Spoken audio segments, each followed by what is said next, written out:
Hey there, I wanted to take a brief moment and welcome you to the Focus Point podcast. If this is one of the first episodes that you're hearing from us, please head over to our website, thepointoffocus.com, where you can find out some more information about who we are, what we're doing. You can also find other podcast episodes and blog posts there as well. That's thepointoffocus.com. I'm so glad that you decided to give one of our episodes a listen. I really hope that you will be blessed and encouraged through what you hear in this episode. I also encourage you to share this episode with your family and your friends. Once again, I just thank you for taking some time and listening to our episode. Now, let's dive in to today's episode. Well, as we conclude our series, The Jesus Way, today, I hope that you found some encouragement and some blessing in this series, as we've kind of been looking at our mission statement, which is keeping Jesus the focus point and why we need Jesus as our focus point. We started that a couple weeks ago, and in reality, we need Jesus as our focus point because that's the only way we can do things the Jesus way, right? The help that we need to do things the Jesus way can only come from God. We said that in the very first week. And Jesus comes from God. Jesus was sent by God. Jesus is God. Jesus was human, and Jesus is our example. And that's why it's important for us to keep our eyes on him and why he's a good example to follow. That's how we do things the Jesus way, by staying focused on him. Our help comes from God. And so as we conclude this, we've been in John chapter 4. So if you have a copy of the Bible, paper or electronic, go ahead and open it on up to John chapter 4, and we're going to start in verse 19, and a passage of scripture that looks kind of not out of place, but she had some questions, right? And we were just kind of they were just trying to sort it out. Not we, but they were just kind of talking it out. But Jesus didn't really take it, take the bait, if you will, because she was trying to get, typically what people did with Jesus. I don't think the Samaritan woman was intentionally doing this to him, right? But she was trying to get an answer out of him, as most people did when they asked him questions. The Pharisees often asked him questions to try and trip him up or trap him so they could find a way to get rid of him. And so Jesus was being asked a question here as we're going to look at this passage. And the woman was just looking for an answer. Who's right, who's wrong, right? As we've already talked about, as we see in verse 9 of John chapter 4, she says that Jews refused to have anything to do with Samaritans. So this hostility, right? Who's right, who's wrong? What does it matter? All of these different things. But Jesus, as we talked about in our I've Got the Joy series, sometimes it's better to formulate the relationship and build on the relationship than being right. Sometimes it's better to just focus on the relationship than winning an argument. And that's what Jesus does here in this passage. But as we continue to build on this goodness and mercy, a theme that we've been going through. So we started off with John chapter 4, and we looked at how Jesus showed goodness and mercy to this woman by going not out of his way, but going to her. Right, we saw how he showed goodness by going through Samaria when most Jews would probably go around. Even probably his disciples, right? His disciples were probably confused as he entered, as like, no, we're not going that. We're going to go through Samaria. They were like, Jesus, what are you doing? Like, the disciples were probably like, what? And even so, when they come back and they see Jesus talking to this woman, they're like, wait a minute. What are you talking to her for? I thought we were just here for a rest, not to stir up more controversy and not to all of this kind of stuff, because that's kind of what Jesus was doing. But he was actually helping people, but it was starting to stir what people would call today controversy. And he was saying controversial things, and he wasn't exactly saying things by the scriptures that they had. And so but Jesus came in and he showed goodness to her, and he showed goodness to her by meeting her where she was at, right? She came to that well expecting to be alone because society had deemed her this social outcast and everything like that. She probably got picked and poked at, and, because of her decisions that she had made. As Jesus indicates, she has had 5 different husbands, and she wasn't married to the person that she was living with. So she had kind of this reputation that the other women in Samaria were probably like, in her little town of Sychar, were probably like, hey, what about this? What about that? What about, who are you going to be with tomorrow? Those kind of underhanded, undercutting, slanderous, gossip, rumor, all this stuff. So she just chose to go alone. And so Jesus met her there, and he met her where she was at. And he told her, that he was there for her, right? That he wanted to have this conversation with her. And they had a conversation over water, which, the woman was like, well, give me some water so I don't have to, give me that kind of life water, like the everlasting water, so I don't have to come here. But Jesus was simply talking about everlasting life. And he showed her mercy as they were talking about this thing. Like, he wanted the relationship over being right. Relationship over being right. He had every business, as we talked about in this first episode. We talked about 2 seats, right? He had every point when he was talking to this woman to sit in the judgment seat and be like, now look, you could be doing this differently, you could be doing that, like, you could have been doing this, how come you did that? But instead he sat in the mercy seat, and he was like, hey, you're right, you don't have a husband, you're shacked up with a guy that you're not married to, you've had 5 different husbands. And then he just went on with it. He told her, you've spoken the truth, and he just went on with their conversation, which is part of where we're going to meet up with it here.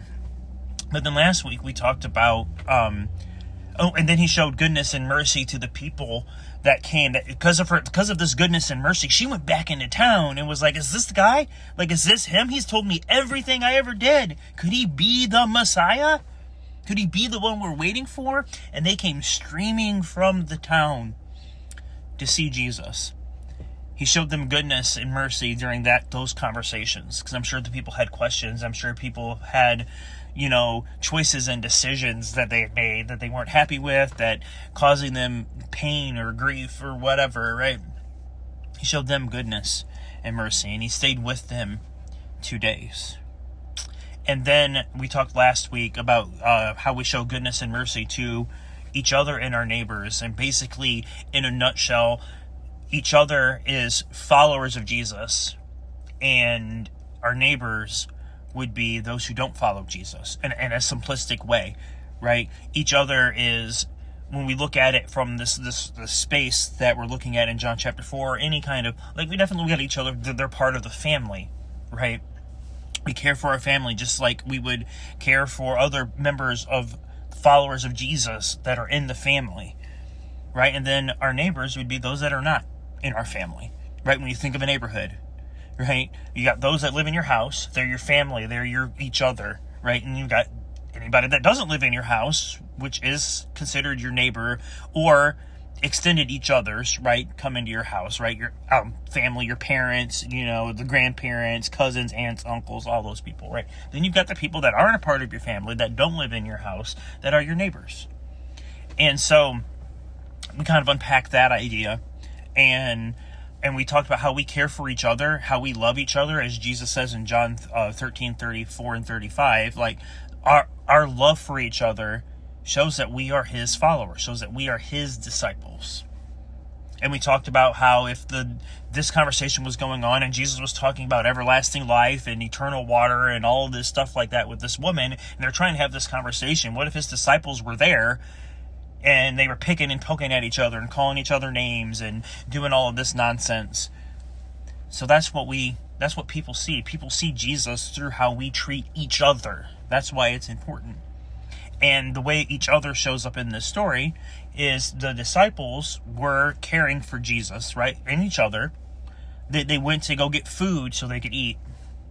And then Jesus cared for each other, new followers of Jesus, by staying with them for 2 days. So caring for each other. But he cared for the neighbors too, right? He was setting an example for us. He went out of his way. to go to Samaria, to go to this town, to be with these people. Jesus was going to his neighbors and setting that example for us, as well as his disciples, as well as the people he was talking to in Samaria. And that's where we dropped off. And so we've got goodness and mercy, right? Goodness and mercy to our neighbors, and goodness and mercy to each other and our neighbors, and beyond is the finishing statement of our series, right? So we've got goodness and mercy to each other and our neighbors and beyond. So what does that mean? Well, Acts 1:8 tells us Judea, Samaria, and the ends of the earth. So Judea, each other and our neighbors, right? Samaria, kind of an extension of our neighbors, right? So it's kind of like our little city, then it's kind of like an extension of like maybe our county or our state, and then like beyond that, to the ends of the earth in Acts 1:8. And so here, this concept of beyond shows up in John chapter 4, but it's more of our thinking, right?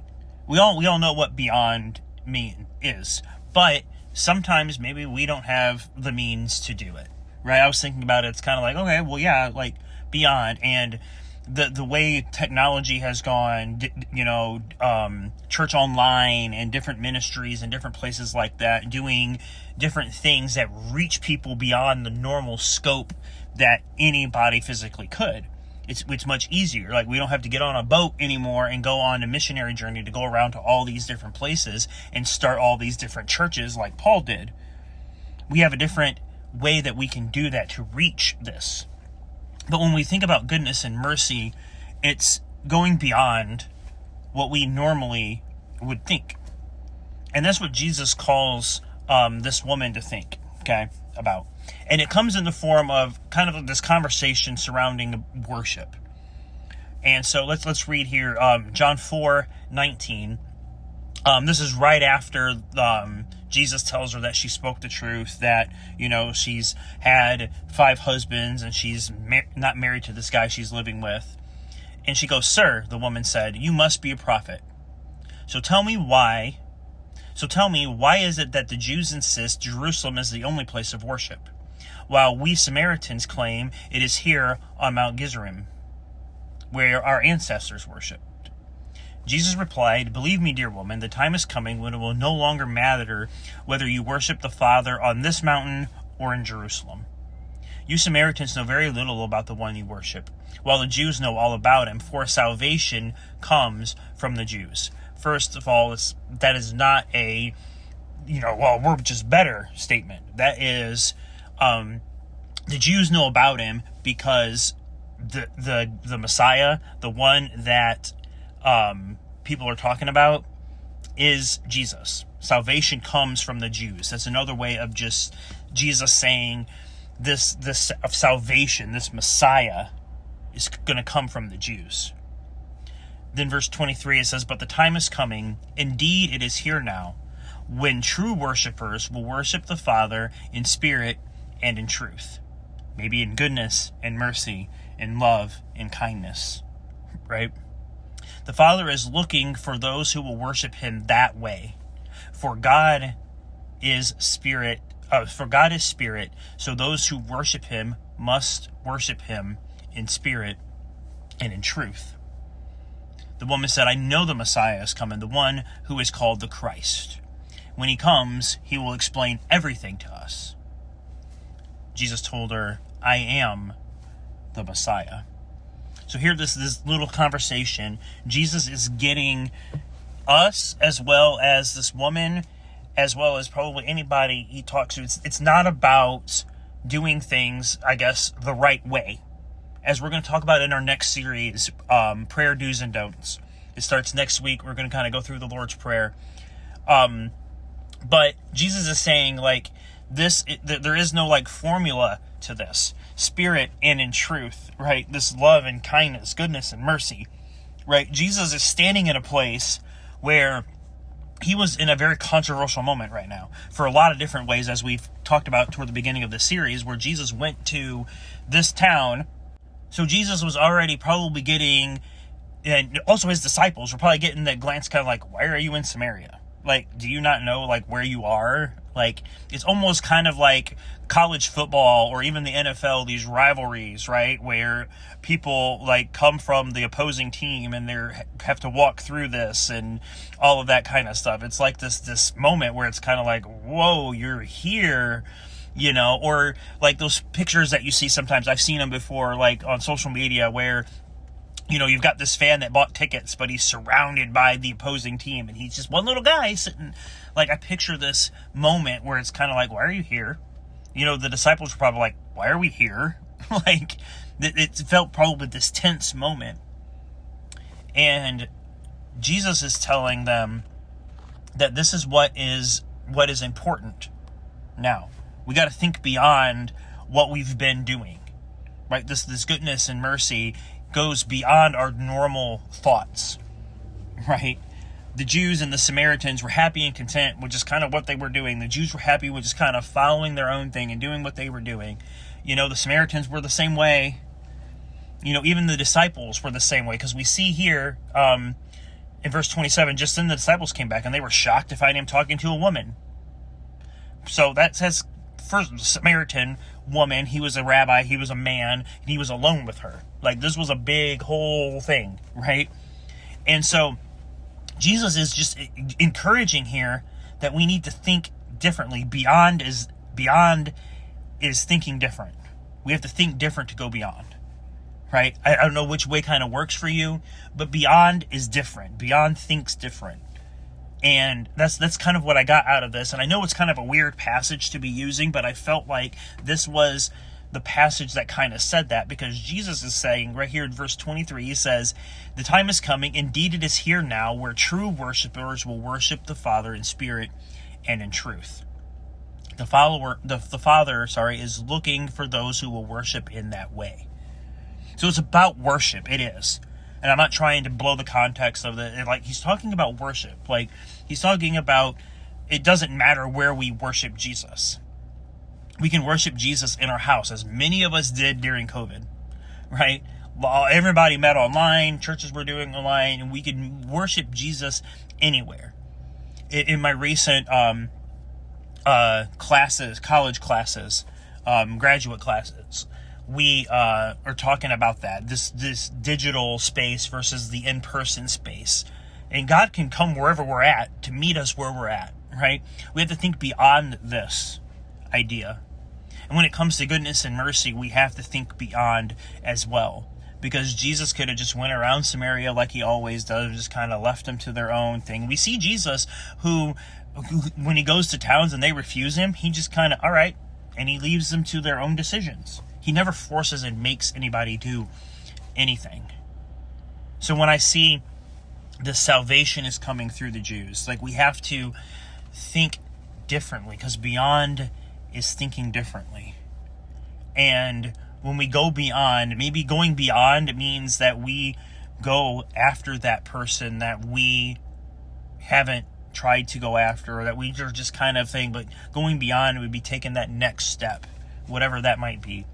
Going beyond, to the ends of the earth, right, doesn't necessarily mean that we have to go to France or Australia or whatever, some other country, or even some other state. Going beyond, it just transforms the way we think. And here is what Jesus is trying to, this idea of, we're trying to get us to think beyond how we worship him, right? He's trying to show this, that it doesn't matter where you worship Jesus. You just got to worship him in spirit and in truth. Right, that's what the argument was. They say we should worship here when we say we should worship over here, and Jesus is like, none of that matters. Right? Going beyond is it doesn't matter. Right? Jesus went beyond here in so many different ways. He went beyond by being there. He went beyond by going to this particular place. He went beyond by talking to this woman to begin with. He went beyond by staying. Like, all these things was changing the way Jesus was thinking, changing the way people did things. His disciples were shocked. Going beyond will shock people. Going beyond will change our hearts, and it will change our thoughts and our mind.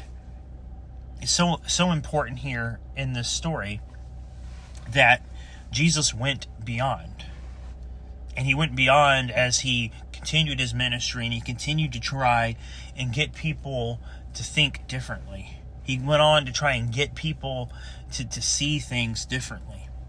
And that's what going beyond does. We see things differently when we go beyond. When we try to do something that we normally wouldn't do, when we respond in a way we normally wouldn't respond. Maybe it's just as simple as that. Going beyond for us might be putting down the stones and getting up out of the judgment seat and standing between the two seats that we talked about at the beginning of this series. Maybe that's what it is for us.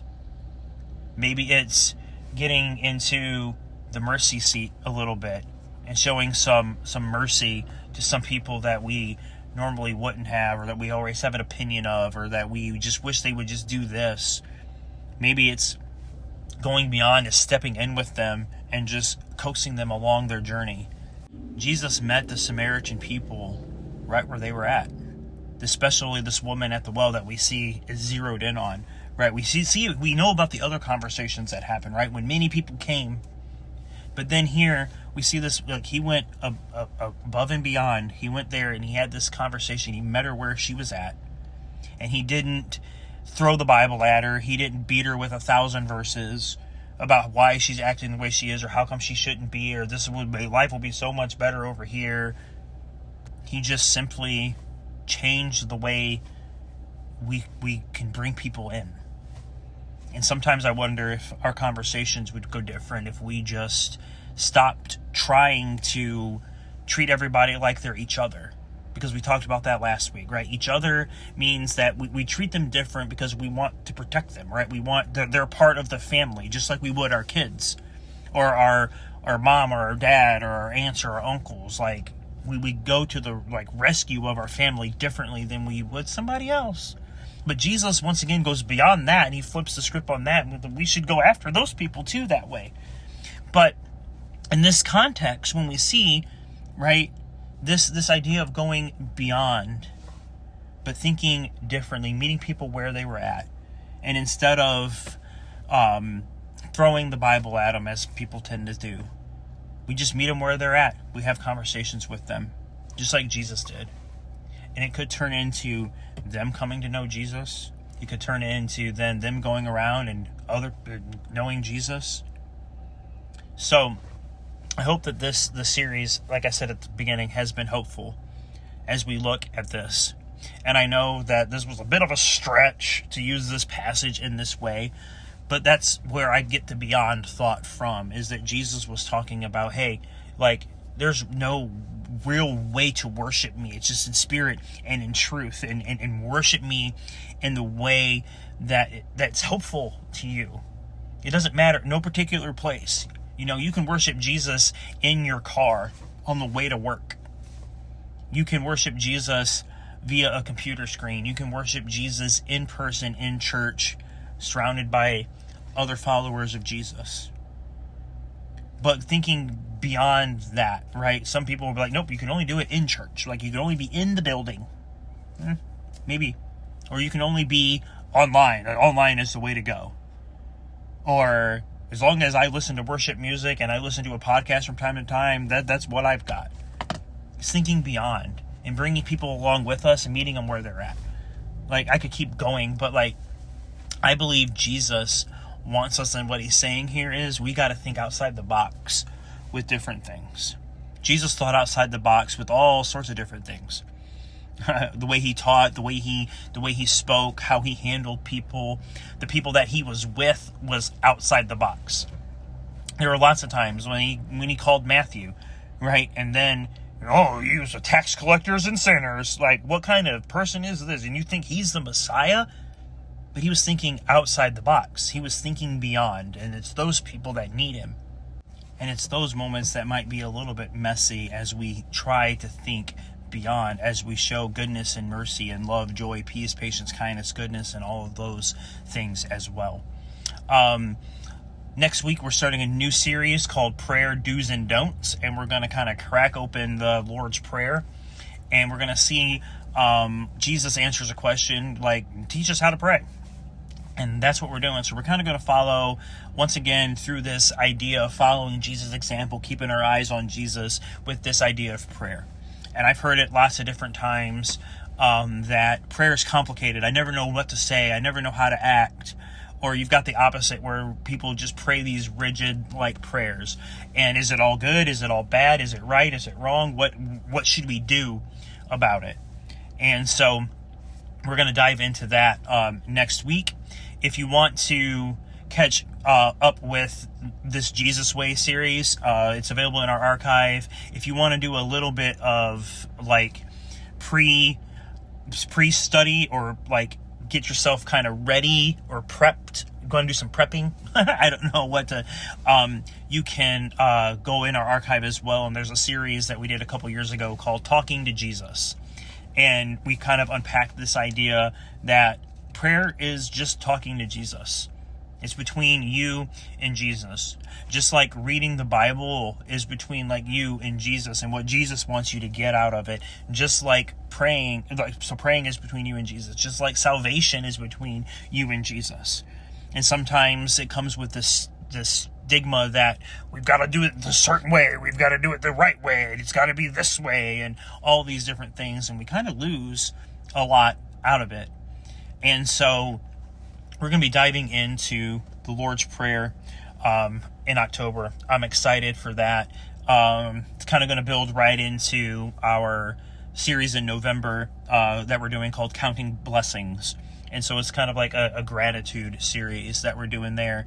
And then we are going to dive into a series called Sounding Joy for Christmas. I'm already talking about Christmas. I'm really excited though, because not only does that series kind of is our Christmas series, it's also starting our Gospel of John series. More on that to come. I'm super excited for that. But these different things, this prayer series next month, and then our Counting Blessing series in November is kind of continuing our theme that we've been in for the whole year. More on that next week as we kind of continue that theme. We kind of start a new series. We kind of keep this focus on Jesus. I'm really excited to continue this journey with you. So I hope to see you next week.